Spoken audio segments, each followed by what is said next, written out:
Agora a gente vai para a segunda parte de hoje, a famosa Alegoria da Caverna, de Platão. Vou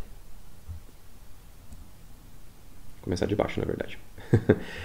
A Alegoria da Caverna, ela começa com um cenário onde você tem lá pessoas acorrentadas numa caverna escura.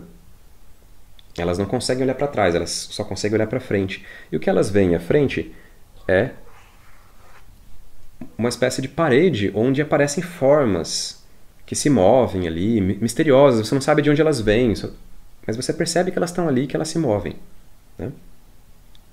Esse é um cenário de ignorância. Estar no subsolo, no subterrâneo, não é uma posição de visão, é uma posição de cegueira, né? O seu horizonte é encurtado dentro da caverna.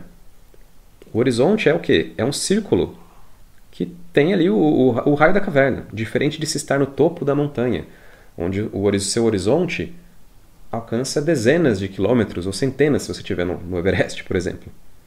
O horizonte é curto, a luz é fraca. Então, o que quer que você enxergue são formas fugazes, misteriosas. Uma situação de cegueira e ignorância. E o que acontece é que um desses prisioneiros da caverna consegue se libertar, consegue romper seus grilhões e ele tenta sair. Tateando assim, ele acaba descobrindo uma nova câmara atrás de onde eles estavam acorrentados, que era a fonte dessas imagens, né? Onde tinham pessoas segurando estátuas, né? Figuras, representações de objetos que eram iluminados por uma fogueira. E ele descobre, então nós apenas víamos sombras desses objetos. Então uma estátua de um cavalo é um objeto tridimensional. Né? Uma estátua de um passarinho é um objeto tridimensional. Quando esse objeto é projetado, o 3D vira 2D. Então muita informação é perdida nesse sentido. O objeto 2D é uma representação inferior, mais precária, degradada de um objeto mais real, que é a estátua do passarinho ali. Certo? Então você vê uma degradação, esse estado de ignorância aqui da primeira câmara da caverna é um estado de não saber o que está acontecendo, é um estado de ilusão. Nessa segunda câmara, você já descobre a fonte da luz, da projeção, já descobre esse processo todo, o mecanismo, mas você ainda não sabe exatamente o que são esses objetos, né? Até que você tem um ímpeto de sair dessa própria segunda câmara. E você acaba saindo da caverna. E descobrindo que aquela fogueira era só... A luz da fogueira era só uma fagulha diante da verdadeira luz do sol. E aqueles objetos, aquelas estátuas, eram representações muito inferiores e precárias de corpos e criaturas aqui da natureza. Então o passarinho de verdade, o cavalo de verdade, não a estátua do cavalo. Ou seja, você tem uma espécie de dupla degradação ali do objeto. Então você tem o animal, você tem a representação do animal, a estátua, e você tem a sombra da representação. Tá? Enfim, quando a pessoa sai da caverna, ela descobre a verdade. Ela começa a ver, ela aprende a ver. O sol até como um símbolo de eternidade.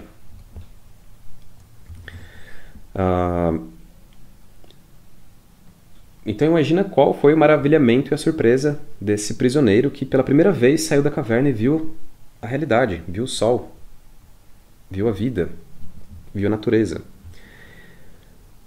Claro que essa história acaba de forma trágica, porque o prisioneiro desperto, né, iluminado, ele tenta voltar para a caverna e contar para os outros prisioneiros o que ele viu, e ele acaba sendo atacado e morto pelos prisioneiros, que não acreditaram nele, ainda ficaram muito revoltados. Mas a moral da história é essa. Existem camadas de realidade diferentes, né? A Alegoria da Caverna é sobre isso. existem camadas de realidade diferentes e existe uma espécie de degradação dessas camadas, dos objetos nessas camadas. Tá? Qual que é a correspondência do que a gente viu aqui? O primeiro nível é o nível material, que está associado a essa visão mais imperfeita das coisas. O nível mais elevado é esse nível da verdade, da gnose, da verdade, ou da realidade em si. E tem um nível intermediário aqui.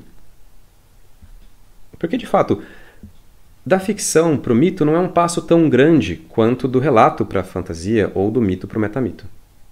Mas ainda assim, então você consegue enxergar uma transição gradual do segundo para o terceiro nível, que é basicamente onde está o mecanismo da coisa, né?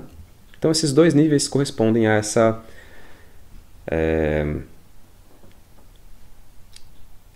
segunda câmara da caverna. Ou, se a gente quiser subdividi-la, é como se os objetos, essa parte das imagens, fosse o nível da fantasia e ficção, e a parte da luz em si fosse o terceiro nível.